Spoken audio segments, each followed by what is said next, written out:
Hi friends, welcome on our official YouTube channel Vivekanand Career Point.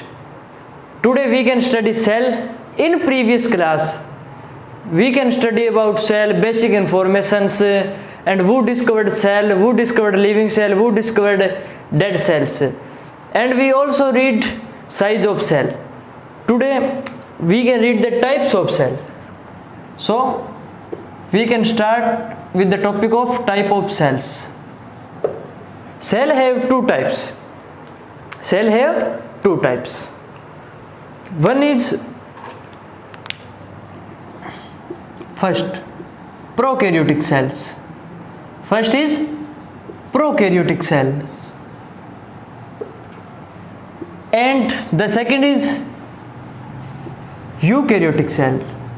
Second is eukaryotic cells. Cell हम type पढ़ रहे हैं cell के, तो हमने दो टाइप में इनको डिवाइड कर लिया, prokaryotic eukaryotic. Prokaryotic mean pro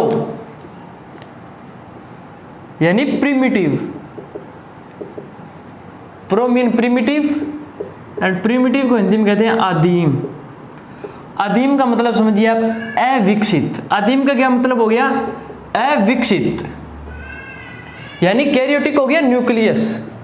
nucleus जिसका आदिम प्रकार का अविकसित प्रिमिटिव न्यूक्लियस पाया जाता है. जिन सेल्स में प्रिमिटिव न्यूक्लियस पाया जाता है उन्हें प्रोकैरियोटिक सेल्स कहते हैं. इसका एग्जांपल देखिए.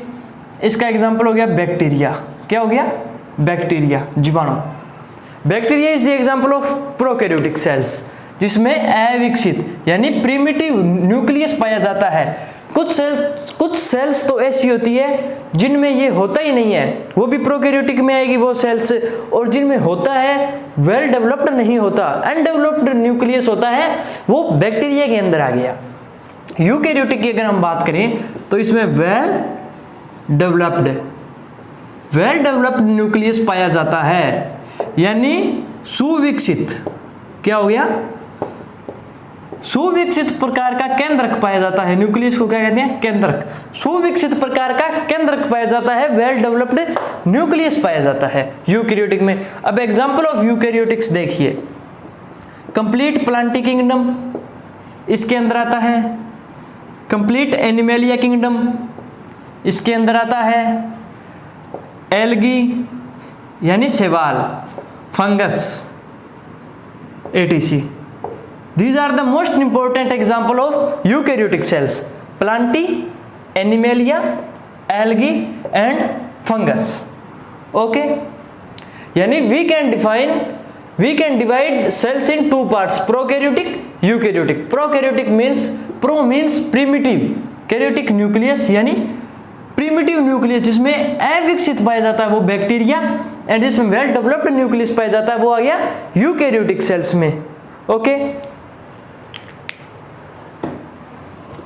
सो मैं आपको यूकैरियोटिक जो सेल है उसका कंप्लीट डायग्राम बना करके समझाता हूं. आप देखना किस प्रकार उसमें चीजें होती है, किस प्रकार यूकैरियोटिक सेल होती है, कैसी होती है, उसके अंदर क्या क्या वो पाए जाते हैं, क्या क्या उसके पार्ट्स होते हैं. देखिए, जैसे ये एक सेल है. This is cell. Okay.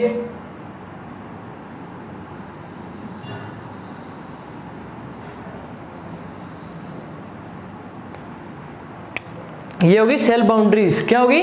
Cell boundaries. ये हमने सेल के टाइप पढ़े, टू टाइप्स पढ़े सेल के, प्रोकैरियोटिक और यूकैरियोटिक. कितने टाइप्स पढ़े? Two types, prokaryotic, eukaryotic.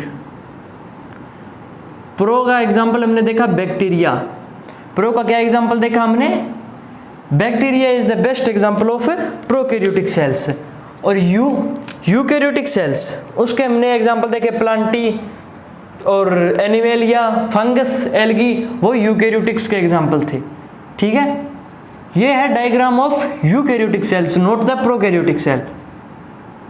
Eukaryotic cell का है डायग्राम. ओके, तो आप इतने से ही समझिए. अब मैं आपको बताऊंगा इसमें क्या क्या चीज होती है। देखिए, इसे कहा जाता है सेल बाउंड्रीज। ये जो दोनों है ना, ये और ये, इसे क्या हो गया, सेल बाउंड्रीज। क्या होगी, सेल बाउंड्रीज। और ये जो स्पेस है ना, जो खाली है, जो खाली स्पेस है, इसे कहा जाता है साइटोप्लाज्म। क्या, साइटोप्लाज्म। और ये क्या हो गया, न्यूक्लियस। क्या हो गया, न्यूक्लियस। और ये न्यूक्लियस का डीएनए, ये हो गया ईआर, एंडोप्लाज्मिक रेटिकुलम। ये हो गया ईआर, एंडोप्लाज्मिक रेटिकुलम। तो देखिए, सेल बाउंड्रीज में जैसे ये जो आउटर सेल है, जो आउटर सेल बाउंड्री है, जो आउटर सेल बाउंड्री है, उसे कहा जाता है cell wall. This is cell wall, this is cell membrane. Cell boundaries, ये दोनों मिलकर के सेल बाउंड्रीज, ये बाहर वाली सेल वॉल, कोशिका भित्ति, और ये अंदर वाली सेल मेम्ब्रेन यानी कोशिका झिल्ली। ठीक है, फिर देखिए आ गया न्यूक्लियस। ये डीएनए है, ये क्या है, न्यूक्लियस है, केंद्रक है। इसे हम क्या कह सकते हैं, कंट्रोलर ऑफ सेल। क्या कह सकते हैं, न्यूक्लियस को हम क्या कह सकते हैं, कंट्रोलर ऑफ सेल। आप एक चीज को याद रखना, यूकैरियोटिक सेल में अगर वो प्लांटी में हुआ, यूकैरियोटिक सेल के हमने एग्जांपल देखे थे, plantae, animalia, fungus, algae, etc. तो अगर वो प्लांटी जगत में है, वो प्लांटी किंगडम के अगर यूकैरियोटिक सेल्स है, तो उनमें जो ये न्यूक्लियस होगा, ये यहाँ पर बीच में नहीं होगा, ये एक साइड में होगा, जैसे यहाँ पर होगा ऐसे। ये क्या हो गया, न्यूक्लियस यहाँ पर होगा। इसकी वजह होती है वैक्यूल, वो हम आगे पढ़ेंगे तो मैं आपको बताऊंगा। एक बार हम स्ट्रक्चर देख रहे हैं, हम प्लांटी और एनिमेलिया में वो डिफरेंस नहीं देख रहे हैं। ये हो गया साइटोप्लाज्म। साइटोप्लाज्म में क्या क्या चीजें मिलती है, H2O, मैट्रिक्स, सभी प्रकार के प्रोटीन भी आप बोल सकते हो, और ऑर्गेनल्स। और क्या हो गया, ऑर्गेनल्स हो गया। ये हमने देखा। अब साइटोप्लाज्म को हम 2 पार्ट्स में डिवाइड कर सकते हैं। साइटोप्लाज्म को कितने पार्ट्स में डिवाइड कर सकते हैं, 2 पार्ट्स में डिवाइड कर सकते हैं, एक सॉलिड में और एक लिक्विड में। देखिए, साइटोप्लाज्म,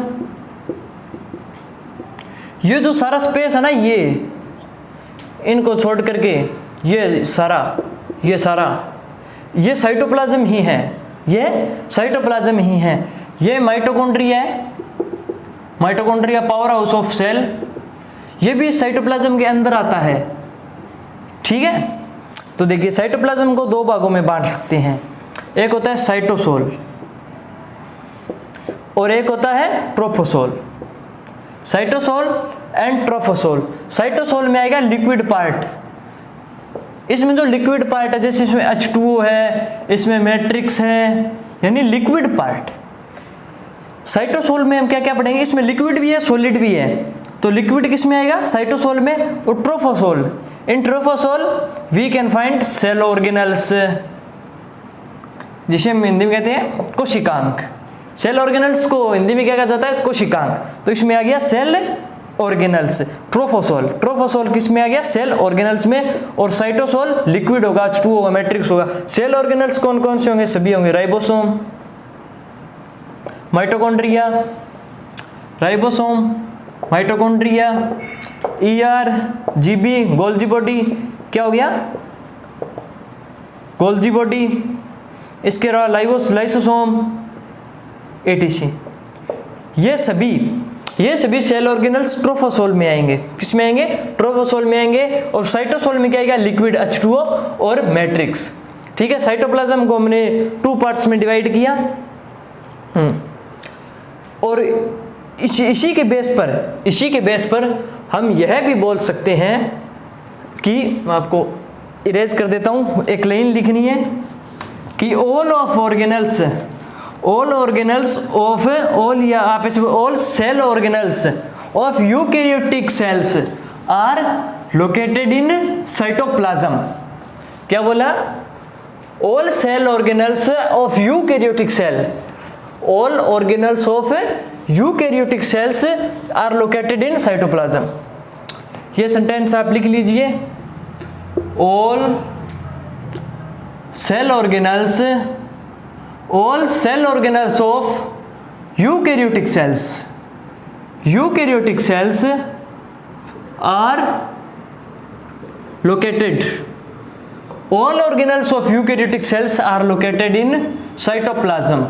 हमने देखा था राइबोसोम, ईआर, माइटोकॉन्ड्रिया सभी कहां पर थे? साइटोप्लाज्म में ही थे।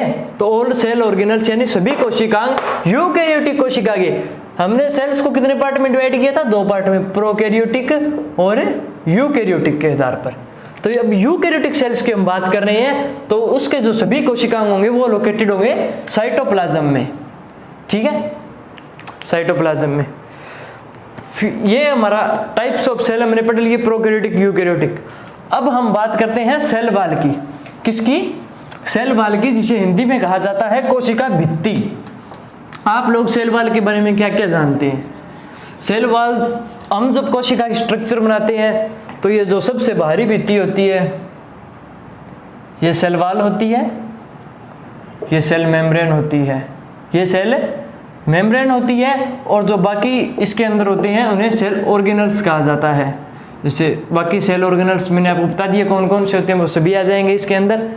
तो देखिए, cell wall, the most outer layer of an cell, most outer layer of an cell को हम क्या कह सकते हैं? Cell wall, most outer layer of cell.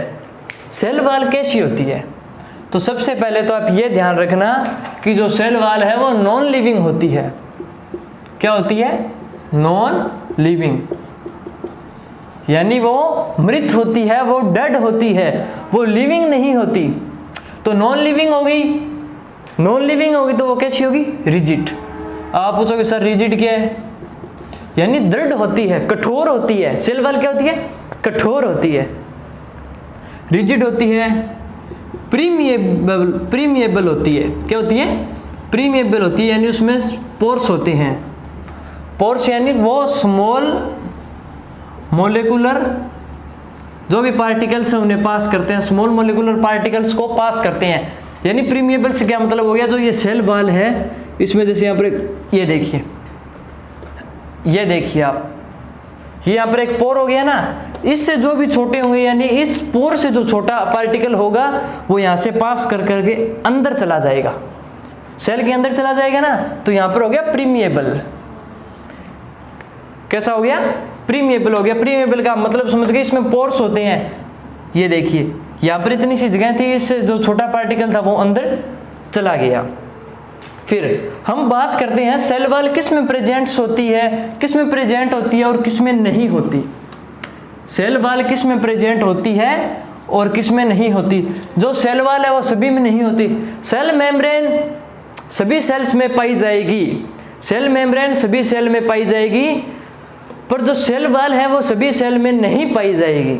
Cell wall सभी सेल्स में नहीं पाई जाएगी। तो कौन कौन से में पाई जाएगी? देखिए, अगर प्लांटी है तो सेल वॉल प्रेजेंट होगी, अगर एल्गी है तो सेल वॉल प्रेजेंट होगी, अगर फंगस है तो सेल वॉल प्रेजेंट होगी, अगर एनिमेलिया है तो सेल वॉल एब्सेंट होगी। तो सेल वॉल क्या होगी? एब्सेंट होगी, प्रेजेंट नहीं होगी। यानी एनिमल्स में, एनिमल किंगडम में जितने भी जंतु आते हैं उनमें सेल वॉल नहीं पाई जाती, उनमें सेल वॉल नहीं पाई जाती। इसके अलावा माइकोप्लाज्मा की अगर हम बात करें, किसकी? माइकोप्लाज्मा की, तो इसमें भी सेल वॉल एब्सेंट ही होगी। माइकोप्लाज्मा में सेल वॉल एब्सेंट ही होगी। देखिए, अगर हम प्लांटी की बात करें तो ये यूकैरियोटिक है। प्लांटी क्या है? यूकैरियोटिक है। एल्गी भी क्या है? यूकैरियोटिक है। फंगस भी क्या है? यूकैरियोटिक है। एनिमेलिया भी यूकैरियोटिक है। और माइकोप्लाज्मा प्रोकैरियोटिक है।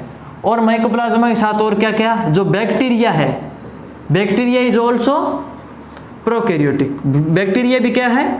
प्रोकैरियोटिक है। प्रोकैरियोटिक सेल का एग्जांपल है बैक्टीरिया, मैंने आपको लिखाया था। माइकोप्लाज्मा, माइकोप्लाज्मा को बैक्टीरिया भी बोला जाता है, या इसे बैक्टीरिया का एक एग्जांपल बोला जाता है, ये भी प्रोकैरियोटिक है।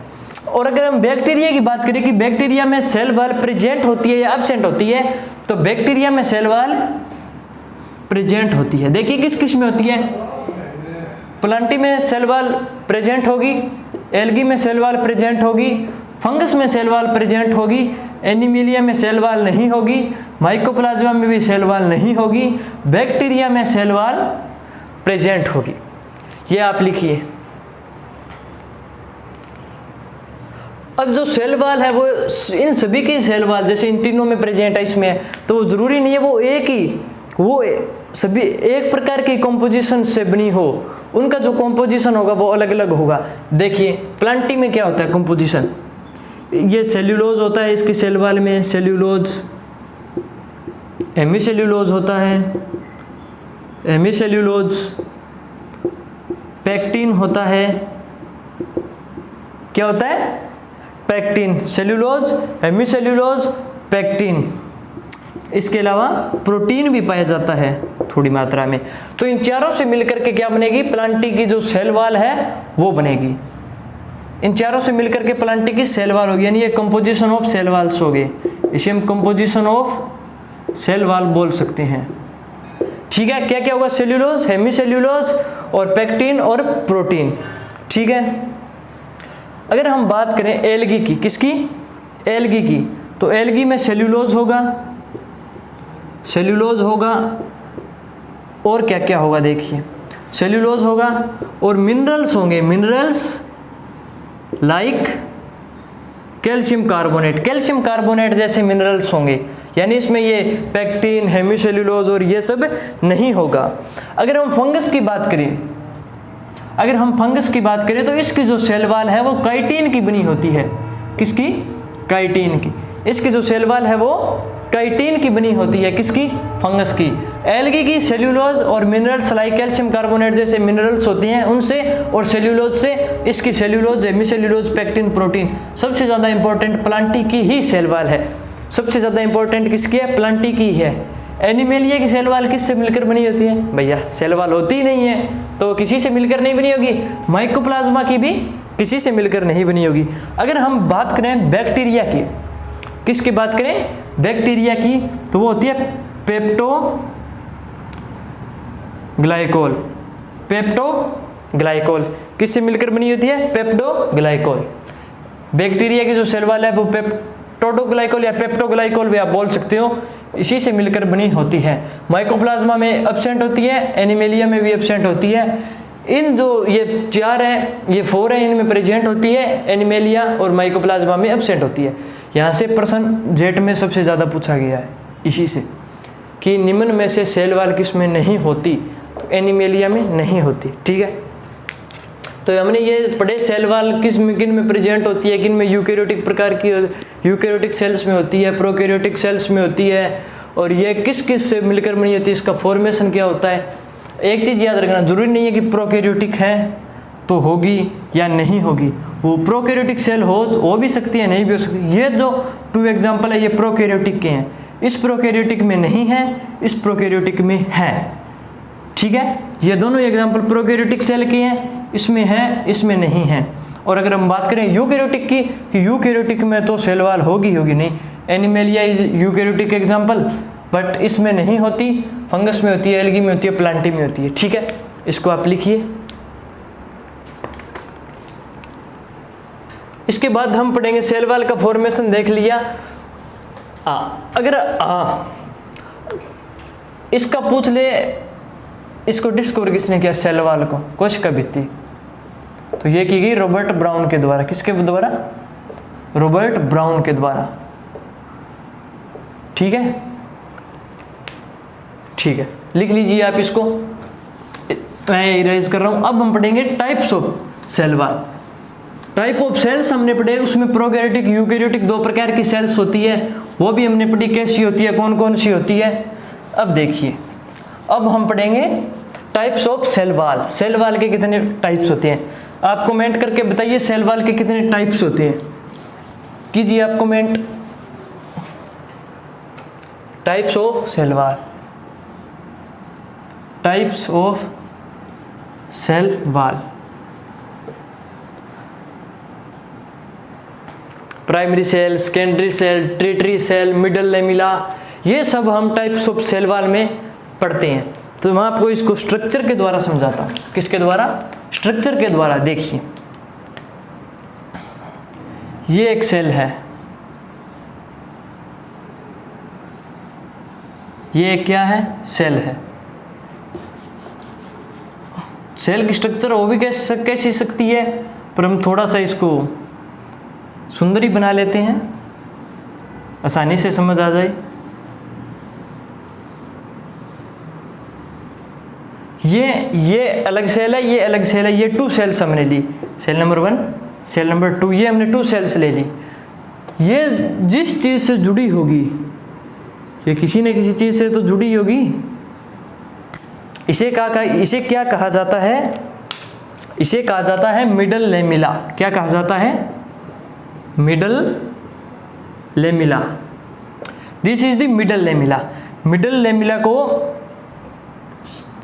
प्लांट सीमेंट भी कहा जाता है। क्या कहा जाता है? Plant cement. ये देखिए, ये 2 सेल्स को चिपकाने का काम कर रही है ना, जैसे जो 2 ईंट के बीच में सीमेंट होती है, इसलिए इसको क्या बोल दिया?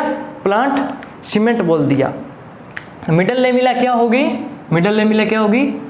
Common layer. मिडल लेमिला क्या होगी? Common layer between 2 cells. Common layer between 2 cells, यानी 2 सेल्स के बीच में एक कॉमन लेयर होगी। ये सेल तो आपको पता है कितनी छोटी होती है, उसके बीच में होती है। ये क्या होगी? मिडल लेमिला होगी। जो ये है, ये किससे मिलकर के बनी होती है? तो आप बोल सकते हो कैल्शियम एंड मैग्नीशियम पेक्टेट से मिलकर बनी होती है। किससे? इसमें जैसे कैल्शियम हो गया, ये मैग्नीशियम हो गया। कैल्शियम और मैग्नीशियम पेक्टेट से मिलकर बनी होती है। जिसमें कैल्शियम होता है ना, जिसमें कैल्शियम की अमाउंट ज़्यादा होती है।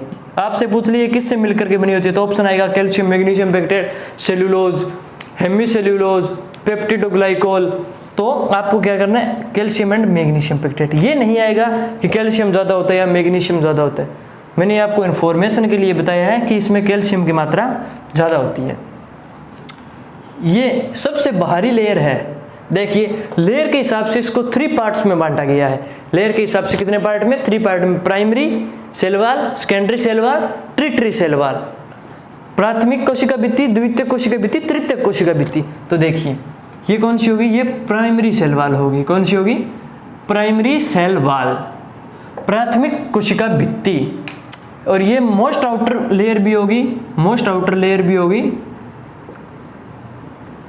ठीक है, तो इसके बाद आगे देखिए, ये कौन सी होगी?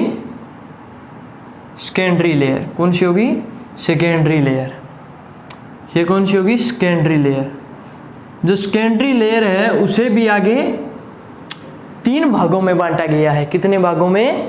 3 भागों में बांटा गया है। इसे क्या कह दिया? इसे कह दिया भैया S1 सेकेंडरी लेयर या फर्स्ट सेकेंडरी लेयर। ये आ गई, ये क्या आ गई? S2 secondary layer. ये क्या आ गई? S2। और इसके बाद एक और आ गई, इसके बाद एक और आ गई। ये देखिए, ये भी सेकेंडरी लेयर का ही टाइप है। ये जो लेयर है ये सेकेंडरी लेयर की है। इसे क्या कह दिया? इसे कह दिया S3 सेकेंडरी लेयर। इसे क्या कह दिया? S3 secondary layer. यानी वैसे तो बन गई 2 लेयर्स, प्राइमरी और सेकेंडरी लेयर। और अगर सेकेंडरी लेयर में बात करें तो S1, S2, S3। ठीक है, ये है, ये सिंगल लेयर से मिलकर के बनी है, सिंगल लेयर से। पर ये सेकेंडरी है, ये सिंगल लेयर से मिलकर के नहीं बनी है। तो इसे क्या कह सकते हैं? इसे कह सकते हैं मल्टी लेयर। क्या? Multi layer. और ये क्या होगी? Single layer. Primary cell wall is single layer and secondary cell wall, ये सेकेंडरी वॉल है, सेकेंडरी वॉल है। द्वितीयक सेकेंडरी सेल वॉल है और इसकी ये S1 लेयर है, इसकी ये S2 लेयर है और इसकी ये S3 लेयर है। प्राइमरी लेयर होगी, सेकेंडरी सेल वॉल होगी, प्राइमरी सेल वॉल होगी। ये आ गई, इसको मैं रेड मार्कर से करता हूँ। ये आ गई last and final layer of cell wall and this is tertiary cell wall. क्या हो गई? ये tertiary cell wall, tertiary cell वाल। ऐसी स्ट्रक्चर इसकी होती है, ये होगी इसमें प्राइमरी सेल वाल, ये होगी सेकेंडरी सेल वाल, और सेकेंडरी सेल वाल में S1 S2 और ये होगी S3 और ये आ गई ट्रिटरी या ट्रिटियरी सेल वाल। क्या गई? ट्रिटियरी सेल वाल। प्राथमिक भित्ति ये तीनों मिलकर के बनाएगी द्वितीय कोशिका भित्ति, और ये होगी तृतीय कोशिका भित्ति। क्या होगी? तृतीय कोशिका भित्ति।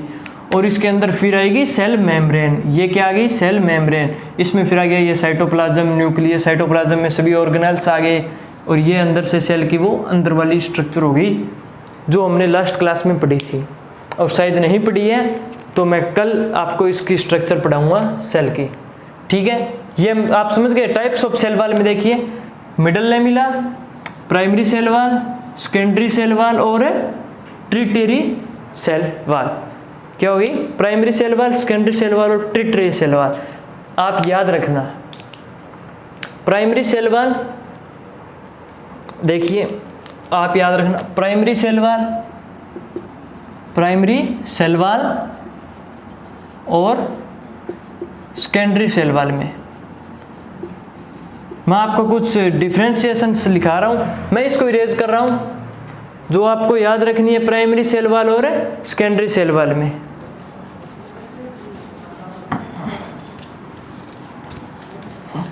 जो प्राइमरी सेल वाल है, जो प्राइमरी सेल वाल है वो थिन होती है, क्योंकि ये क्या होती है? सिंगल लेयर, सिंगल लेयर होती है, इसका ये क्या हो गई? थिन। और सेकेंडरी सेल वाल थिक होती है, क्योंकि इसमें मल्टी लेयर है। ये हम पढ़ लिए। Primary cell wall is thin and secondary cell wall is thick, ठीक है। ये इलास्टिक होती है, थिन होने की वजह से इलास्टिक, यानी कभी जरूरत पड़ जाने पर ये हल्की सी ग्रोथ कर जाती है। क्या कर जाती है? हल्की वृद्धि कर जाती है, नॉर्मल ग्रोथ कर जाती है।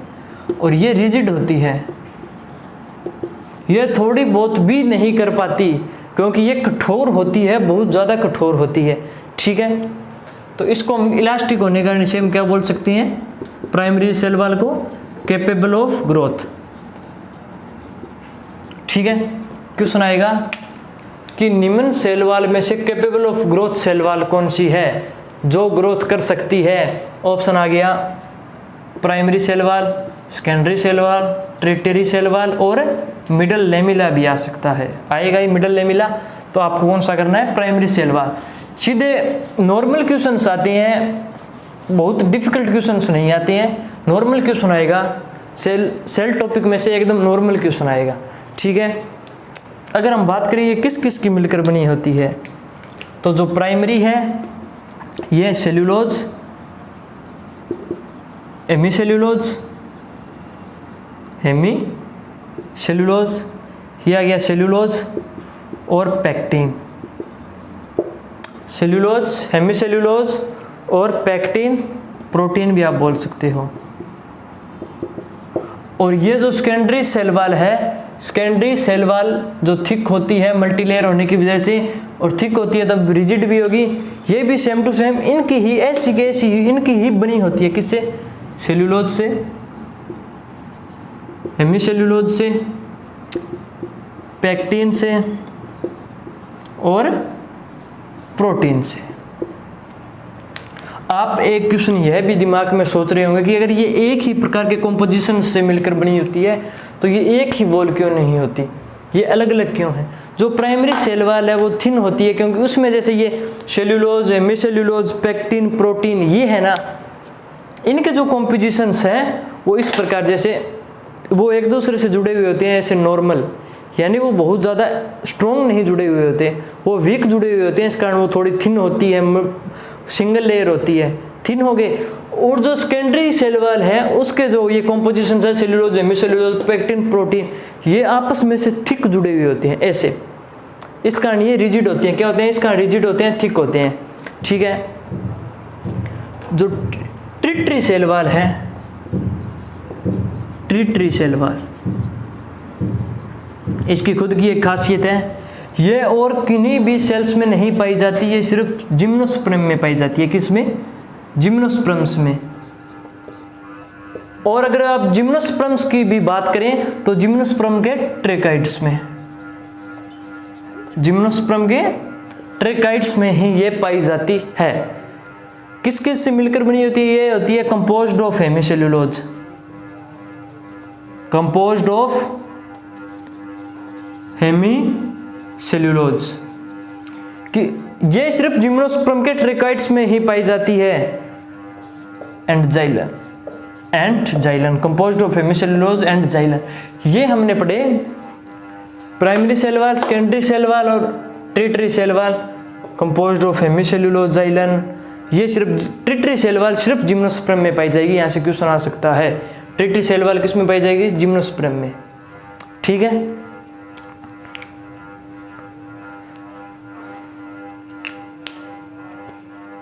तो दोस्तों आगे का जो टॉपिक है वो हम करेंगे नेक्स्ट क्लास में। आज की क्लास को यहीं पर स्टॉप करते हैं, यहीं पर समाप्त करते हैं। उम्मीद करते हैं आपको क्लास पसंद आई होगी, और अगर आपको पसंद आई है तो आप वीडियो को लाइक करें, कमेंट करें, शेयर करें और चैनल को सब्सक्राइब ज़रूर कर लें, ताकि जैसे ही क्लास आए आपके पास नोटिफिकेशन आ जाए और आप उस क्लास का फ़ायदा ले सकें। धन्यवाद।